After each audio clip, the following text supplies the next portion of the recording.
আসসালামু আলাইকুম, good morning.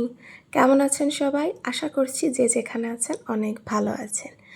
যদি আমার ভিডিওটা দেখার পরে আপনাদের কাছে ভালো লাগে, মনে হয় যে না ঠিক আছে কোনো মতন একটা ভালো ভিডিও তৈরি করার চেষ্টা করেছে, তাহলে পরিচিত বন্ধুবান্ধব যারা আছেন তাদের কাছে একটু ছড়িয়ে দিতে পারেন যদি আপনাদের ইচ্ছা হয়। দিনটি ছিল রবিবার 28শে সেপ্টেম্বর 2025।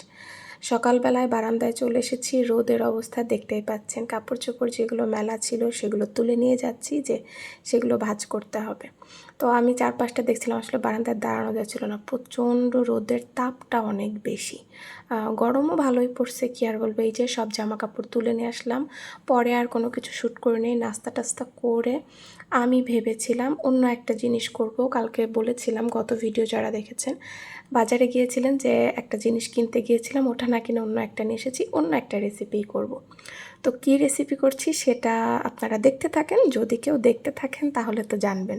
অনেকে আবার দারুণ রান্না বলেই হয়তো কমেন্ট করে এই মুহূর্তে স্কিপ করে চলে যাইতে পারেন। যাই হোক, সেটা যার যার নিজস্ব ব্যাপার। আপনি যাকে যেমন মূল্যায়ন করবেন, আপনিও তেমন আপনার কাজের জন্য মূল্যায়ন পাবেন, এটা আমিই মনে করি। হয়তো আমি এমন কিছু করি, সেই জন্যই হয়তো আমার ভিডিও কেউ মনোযোগ দিয়ে দেখে না, তাই না? এটা আমি এভাবেই নিজেকে সান্ত্বনা দিই। যাই হোক, আমি প্রথমে ঘিতে বাদাম একটু ভেজে নিলাম। আমার কাছে আমন্ড আর কাজু বাদাম ছিল, ওই দুইটাই ভেজে নিয়েছি। আর এইদিকে আমি 1.5 লিটার দুধ প্রায় অর্ধেক করে নিয়েছি। আমি সামান্য একটু চিনি দিয়েছিলাম। কনডেন্স মিল্ক দিলে ভালো হতো, কিন্তু বাসায় কনডেন্স মিল্ক নেই, ওটা আমার আনার কথাও খেয়াল নেই। তারপরে আমি একটু সামান্য কেওড়া জল দিয়েছি। যদি স্যাফরন থাকে তাহলে ওটা দিলে ভালো, ওটা আমার নেই। আমি কেওড়া জল দিয়েই কাজ সেরে নিলাম। তারপরে আমি কাস্টার্ড পাউডার আলাদা একটু দুধ উঠিয়ে রেখে সেটার মধ্যে গুলে নিয়ে তারপরে যে দুধ জাল করছিলাম তার মধ্যে দিয়ে দিয়েছি। আর যে বাদাম আমি ঘিয়ে ভেজে রেখেছি সেটা কিছুটা আমি দিয়ে দিলাম। আর এই যে পাউরুটি এভাবে কাটা দেখে মনে হয় অনেকেই বুঝে গিয়েছেন যারা ভিডিও দেখছেন এত পর্যন্ত যে আমি কি বানাচ্ছি। হ্যাঁ, শাহি টুকরা বানাচ্ছি। আমার কখনো এটা বানাতে ইচ্ছা করতো না, জানি না কেন। আমার মতে ওই দুধের মধ্যে পাউরুটি ভিজায় খাই, ওই সেরকমই একটা হবে, জাস্ট একটু পাউরুটিগুলো ডিপ করে ভেজে নেওয়া। তো আর ওই এত ঘি তেলের মধ্যে ডুবো তেলে ভাজা দেখতে ইচ্ছা করতো না কখনো বানাতে, কেন জানি না। তো আমি অনেক দিন আগেই দেখেছি যে না, ডুবো তেলে ছাড়াও ঘিটা অল্প দিয়ে বা তেল ঘি মিক্সড করেও পাউরুটি ভাজা যায়।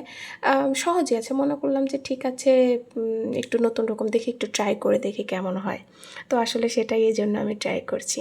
তো এইদিকে দুধটা যখন হালকা ঘন হয়ে গেল কাস্টার্ড দেওয়ার পরে, সেটা আমি নামিয়ে রেখেছি। আর এইদিকে আমি ঘি আর তেল মিক্সড করে নিয়েছি, একদম ডুবো তেলে ভাজিনি। দেখতেই পেলেন কিভাবে ভাজলাম আমি, সেটা আমি সুন্দর মতন করে ভেজে নিলাম। আর এই যে এটা আমি ঠান্ডা করিনি, জাস্ট আমি আগে যা হয়ে গিয়েছিলো ওটা রেখে দিয়েছি। অনেকে এটা ফ্রিজে ঠান্ডা করে, আমি আর ওভাবে ঠান্ডা করিনি। আমার না ডেজার্ট আইটেম সব কিছুই খুব বেশি ঠান্ডা পছন্দ না, ফ্রিজে রেখে ঠান্ডা বিশেষ করে। আমার কাছে নর্মাল টেম্পারেচারে ঠান্ডা ওটাই বেশি মজা লাগে। অনেকে পায়েস সেমাই ফ্রিজের ঠান্ডাটা পছন্দ করে, আমার অত পছন্দ না। আর তারপরে যে ভাজা হয়ে গেছে আমার পাউরুটি, আর আমি চিনি শিরা করে নিয়েছিলাম। 1/2 কাপ চিনি দিয়েছি, আর তাতে 1 কাপ পানি দিয়ে জাস্ট জাল দিয়ে নিয়েছি। জাস্ট একটু উতলায় গেছে আর আমি নামিয়ে নিয়েছি। তারপরে আমার পাউরুটিটাও হালকা গরম ছিল, আবার চিনি শিরাটা একদম হালকা গরম।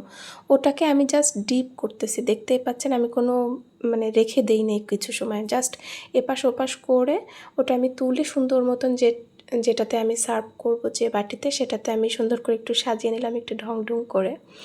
যাই হোক, একটু সুন্দর করে প্রেজেন্ট করলে তো খাওয়ার আগ্রহ জাগে, তাই না? তারপরে তো টেস্ট, আগে তো চোখের দেখাটা দেখতে হবে। তারপরে যে মালাই বা এটা কি বলবো আমি, যাই হোক, যেটা আমি বানিয়ে রেখেছিলাম কাস্টার্ডের যে মিশ্রণটা, সেটা আমি দিয়ে দিলাম উপরে। আর যে বাদাম কুচি অল্প ছিল সেটাও আমি ছড়িয়ে দিয়ে রেডি করে নিলাম। সত্যি বলতে অনেকই মজা হয়েছিল, বাসার সবাই তো বললো ভালোই হয়েছে। হালকা মিষ্টি দিয়েছিলাম আমি, খেতে কিন্তু দুর্দান্ত, একবার হলেও ট্রাই করবেন।